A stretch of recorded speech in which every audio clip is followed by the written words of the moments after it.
Bonjour les enfants. Alors je vais continuer la suite des actes des apôtres. Et donc nous sommes au chapitre 9. Et donc qu'est-ce qui se passe au chapitre 9? Il y a Saul de Tarse. Je ne sais pas si vous vous rappelez, au moment de la lapidation d'Étienne, les gens avaient mis leurs vêtements aux pieds de Saul qui approuvait ce meurtre. Et donc Saul était très zélé pour la loi. Et donc avait reçu pour mission du grand prêtre de Jérusalem d'aller à Damas pour persécuter les chrétiens. Et donc il y allait fier de sa mission parce qu'il pensait œuvrer pour Dieu. Et donc il était avec des hommes d'armes et il avançait sur le chemin de Damas. Et tout d'un coup, il est terrassé au sol.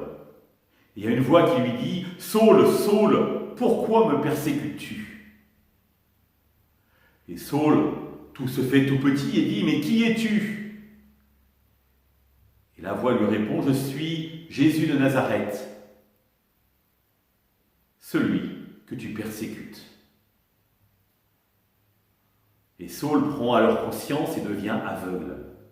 Et donc lui qui devait rentrer comme triomphateur à Damas, arrive, guidé par ses hommes, tout chamboulé par l'expérience qu'il a faite. Pendant ce temps-là, il y a un homme qui s'appelle Ananie, qui habite Damas et qui est le chef de la communauté chrétienne de Damas. Et dans la prière, il entend Dieu lui dire « Va voir Paul de Tarse et impose-lui les mains pour le guérir. » Et Ananie a entendu parler de Saul et dit « Non, lui il nous persécute, je ne vais certainement pas aller le guérir. » Et Dieu lui dit « J'ai fait de lui un artisan de mon salut. Alors va le guérir sans crainte. » Ananie va rencontrer Saul et lui dit « Saul, c'est le Christ Jésus qui m'envoie vers toi pour te guérir. » Il lui impose les mains et Saul revoit à nouveau. Il ne s'appellera plus Saul, mais il deviendra Paul.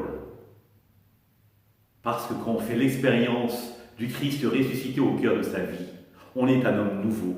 Et Paul devient un homme nouveau, et donc à Damas, il ne cesse de clamer les merveilles de Dieu et de la résurrection de Jésus.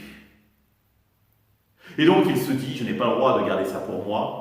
Il retourne à Jérusalem pour en parler aux apôtres. Mais les apôtres se méfient énormément. Ils savent bien qui est ce Saul. Alors Barnabé rencontre Saul, parle avec lui et l'introduit auprès des apôtres. Mais Paul est obligé de fuir Jérusalem, car maintenant qu'il est chrétien, les Juifs le persécutent. Pendant ce temps-là, Pierre fait des miracles à Jérusalem. Il ressuscite le fils d'une femme. Il guérit un paralytique. Et tout le peuple est émerveillé devant ce qu'il vit. Et ils assistent ainsi aux merveilles de Dieu et se convertissent et deviennent chrétiens. À demain les enfants!